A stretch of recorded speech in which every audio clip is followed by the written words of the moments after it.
প্রিয় শিক্ষার্থীবৃন্দ, আশা করি তোমরা ভালো আছো। নবম ও দশম শ্রেণীর হিন্দু ধর্ম ও নৈতিক শিক্ষা ৪র্থতম অধ্যায় নিয়ে আজ আলোচনা করব। আমি এই ৪র্থ অধ্যায়ের পার্ট ২, ৩ ও ৪ নিয়ে আলোচনা করব।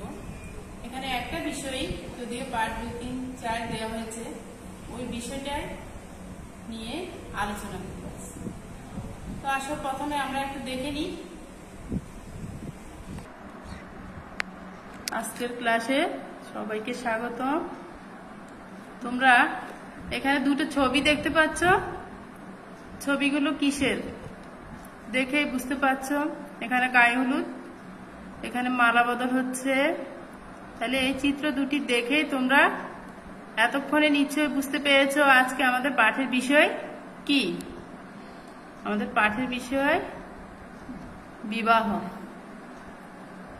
আজ আমরা বিবাহ নিয়েই আলোচনা করব এবং জানব।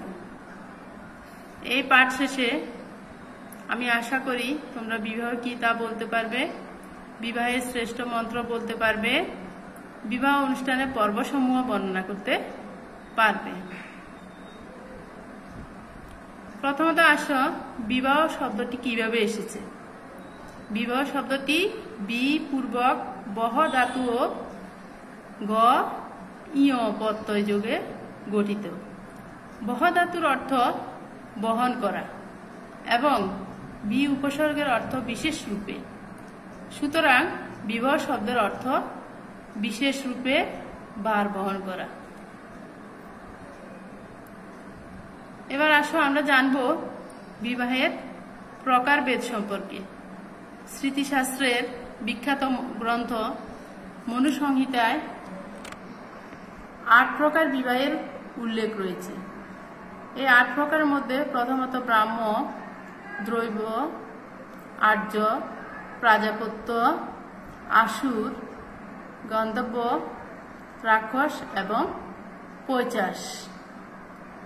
যদিও এই ৮ প্রকার বিবাহের কথা উল্লেখ আছে, কিন্তু বর্তমান সমাজে এখানে ২ প্রকার বিবাহ মোটামুটি এখনো পর্যন্ত প্রচলন আছে।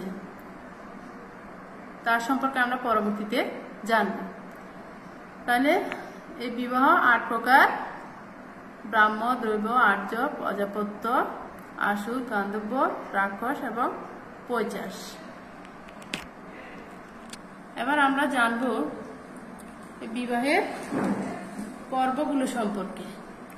এখন আমাদের বর্তমান সমাজে ব্রাহ্ম বিবাহ বেশি প্রচলিত, আর যে যে নিয়মে একটি বিবাহ পর্ব শেষ হয় সেই নিয়মগুলো এখানে পর্যায়ক্রমে দেওয়া আছে। প্রথমত আশীর্বাদ, অধিবাস, তারপর বৃদ্ধি শ্রাদ্ধ, গায়ে হলুদ, বরবরণ, শুভদৃষ্টি, মালাবদল, সম্প্রদান, ৭ পাকে বাঁধা, সিঁথিতে বিবাহ চিহ্ন, সপ্তপদীগমন, বাসি বিয়ে, অষ্টমঙ্গলা। এই পর্বগুলোর মাধ্যমেই একটি বিবাহ সম্পূর্ণ হয়। বিবাহ অনুষ্ঠানের পর্বের মধ্যে এখানে আমি বৃদ্ধি শ্রাদ্ধ নিয়ে একটু সংক্ষেপে আলোচনা করছি। বিবাহের দিন কিংবা তার আগের দিন উভয় পক্ষই নিজ নিজ ঘরে পূর্বপুরুষদের প্রতি শ্রদ্ধা নিবেদন করে তাদের আশীর্বাদ কামনা করে। উভয় কুলের পিতৃপুরুষদের প্রতি শ্রদ্ধা তর্পণ করাকেই বলা হয় বৃদ্ধি শ্রাদ্ধ।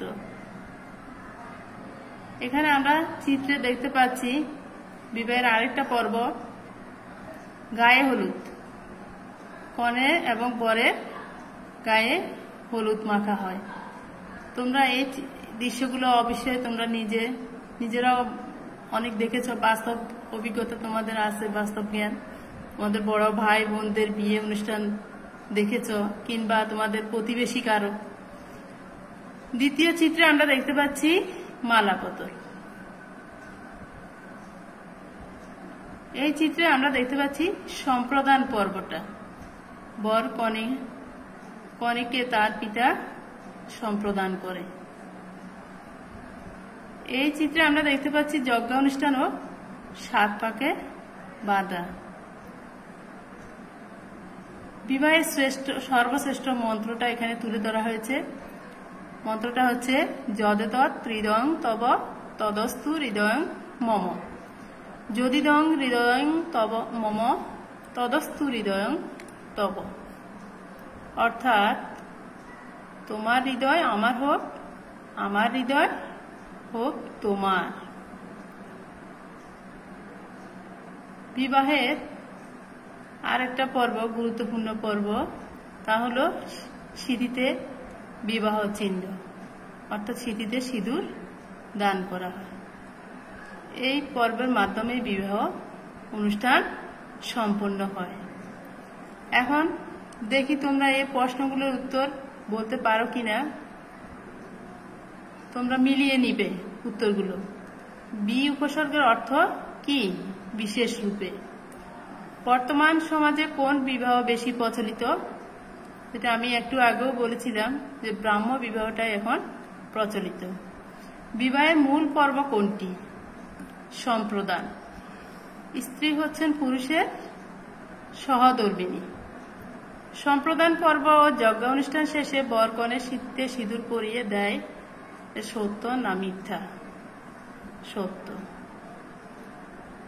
তাহলে আমরা এতক্ষণ জানলাম বিবাহের সম্পর্কে, বিবাহ শব্দটি কিভাবে এসেছে, তারপর বিবাহের কত প্রকার বিবাহ রয়েছে আমাদের হিন্দু ধর্মশাস্ত্র অনুসারে, এবং কোন বিবাহটা বর্তমানে বেশি প্রচলিত, এবং আরো জানলাম বিবাহের পর্বগুলো সম্পর্কে। অনেকগুলো পর্বের মাধ্যমে বিবাহটা সম্পন্ন হয়। এখানে আমি তার সংক্ষেপে আলোচনা করলাম। এখন তোমরা এই বাড়ি কাজটি করে রাখবে। আমি আশা করি তোমরা অবশ্যই কাজটি করে রাখবে। হিন্দু ধর্মশাস্ত্র অনুসারে বিবাহের গুরুত্ব কি তা বর্ণনা করে খাতায় অবশ্যই লিখে আনবে। আজকের ক্লাসে সবাইকে ধন্যবাদ। সবাই ভালো থাকো, সুস্থ থাকো, এই আশা রাখছি।